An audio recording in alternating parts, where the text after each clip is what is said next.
அரசு ஊழியர்கள் ஈட்டிய விடுப்பில் 15 நாட்கள் வரை சரண் செய்து பணப்பலன் பெறுவதற்கான நடைமுறை மீண்டும் செயல்படுத்தப்படும் என்று நிதியமைச்சர் தங்கம் தென்னரசு அறிவித்துள்ளார். மேலும் 20 லட்சம் மாணவர்களுக்கு மடிக்கணினி அல்லது கையடக்க கணினி வழங்கப்படும் என்றும் அவர் தெரிவித்துள்ளார். 2025-2026 நிதியாண்டுக்கான தமிழ்நாடு அரசின் நிதிநிலை அறிக்கையை சட்டப்பேரவையில் நிதியமைச்சர் தங்கம் தென்னரசு தாக்கல் செய்தார். அதன் இறுதியில் பல்வேறு முக்கிய அறிவிப்புகளை வெளியிட்டார்.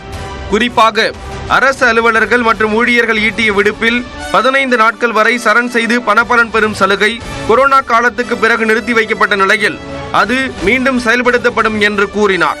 இதன் மூலம் சுமார் 9 லட்சத்திற்கும் மேற்பட்ட அரசு அலுவலர்கள் மற்றும் ஆசிரியர்கள் பயன்பெறுவார்கள் என்று அமைச்சர் கூறினார்.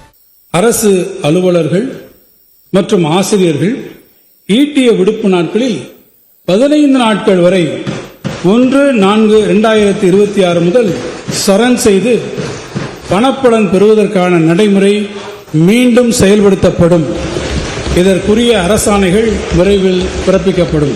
சொத்துரிமையில் மகளிருக்கான சமபங்கை உறுதி செய்திடும் வகையில் பெண்கள் பெயரில் சொத்துக்கள் மற்றும் விளைநிலங்களை பதிவு செய்தால் அதற்கான பதிவு கட்டணத்தில் சலுகை வழங்கப்படும் என்று தங்கம் தென்னரசு அறிவித்தார். வரும் 1/4/2025 முதல் 10 லட்சம் ரூபாய் வரையிலான மதிப்புள்ள வீடு, மனை, விவசாய நிலம் உள்ளிட்ட அனைத்து அசையா சொத்துக்கள் பெண்கள் பெயரால் பதிவு செய்யப்பட்டால் அத்தகைய ஆவணங்களுக்கு பதிவு கட்டணம் 1% குறைக்கப்படும். தமிழ்நாட்டின் பொருளாதார வளர்ச்சியில் பெண்களின் பங்கை மேலும் அதிகரிக்கும் நோக்கில் அடுத்த 5 ஆண்டுகளில் 1 லட்சம் மகளிரை தொழில் முனைவோராக உயர்த்திட 225 கோடி ரூபாயில் பெருந்திட்டம் ஒன்று செயல்படுத்தப்படும் என்று தங்கம் தென்னரசு அறிவித்தார். அடுத்த 2 ஆண்டுகளில் 20 லட்சம் கல்லூரி மாணவ மாணவிகளுக்கு அவரவர் விருப்பத்தின் அடிப்படையில் கையடக்க கணினி அல்லது மடிக்கணினி வழங்கப்படும் என்றும் நிதியமைச்சர் கூறினார்.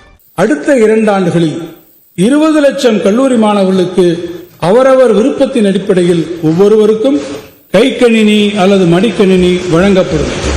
எதிர்கால உயர் தொழில்நுட்ப உலகில் தமிழ்நாட்டு இளைஞர்கள் சாதிப்பதற்கு உதவிடும் இந்த திட்டத்திற்கு 2000 கோடி ரூபாய் நிதி ஒதுக்கப்படும் என்றும் தங்கம் தென்னரசு குறிப்பிட்டார்.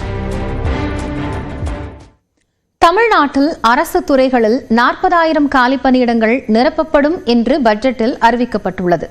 மேலும் பெண்களின் பாதுகாப்பிற்கு புதிய திட்டம், கலைஞர் கனவு இல்ல திட்டத்தில் புதிதாக 1 லட்சம் வீடுகள் கட்டப்படும் என்றும் அறிவிப்புகள் வெளியாகியுள்ளன.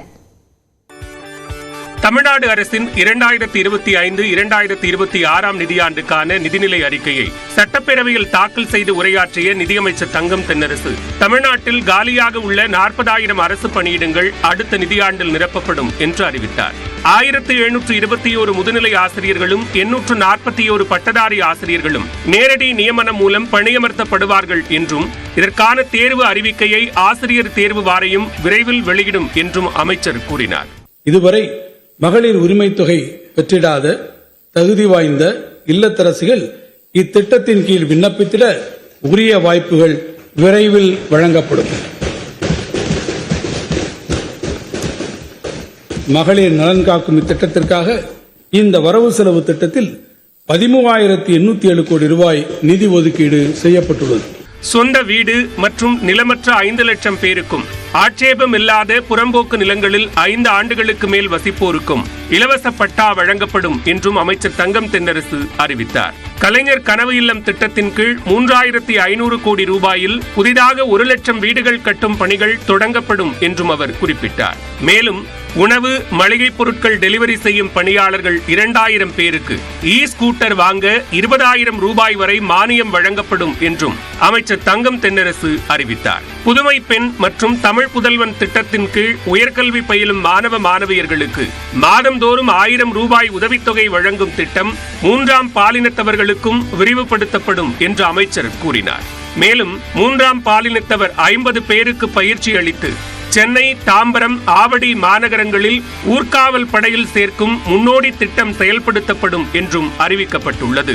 காஞ்சிபுரம், ஈரோடு, கரூர், ராணிப்பேட்டை உள்ளிட்ட 10 இடங்களில் பணிக்கு செல்லும் பெண்கள் தலா 800 பேர் பயன்பெறும் வகையில் 77 கோடியில் தோழி விடுதிகளும், சென்னை, கோவை, மதுரையில் உயர்கல்வி பயிலும் மாணவிகள் தலா 1000 பேர் தங்கும் வகையில் 275 கோடி ரூபாயில் 3 மாணவியர் விடுதிகளும் கட்டப்படும் என்றும் அமைச்சர் தங்கம் தென்னரசு அறிவித்தார்.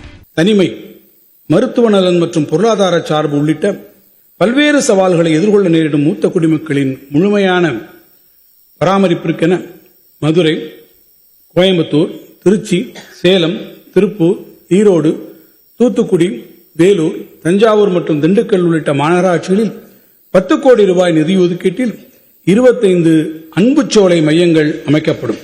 சென்னை, கோவை, மதுரை உள்ளிட்ட மாநகரங்களில் பெண்களின் பாதுகாப்பை உறுதி செய்ய 75 கோடி ரூபாயில் புதிய திட்டம் செயல்படுத்தப்படும் என்றும் நிதிநிலை அறிக்கையில் அமைச்சர் தங்கம் தென்னரசு அறிவித்தார்.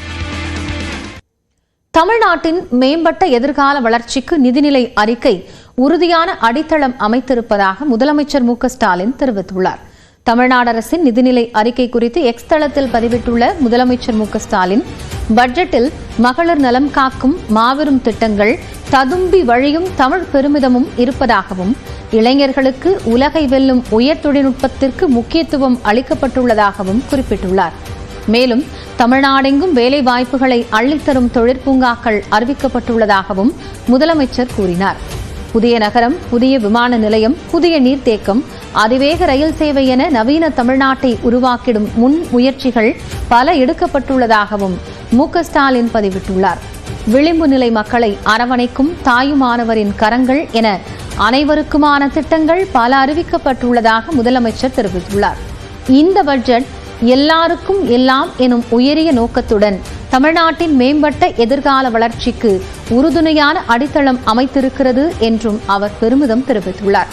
நிதிநிலை அறிக்கையை தயாரித்த நிதியமைச்சர் தங்கம் தென்னரசு மற்றும் நிதித்துறை அதிகாரிகள் அனைவருக்கும் முதலமைச்சர் தனது வாழ்த்துக்களை தெரிவித்துக் கொண்டுள்ளார்.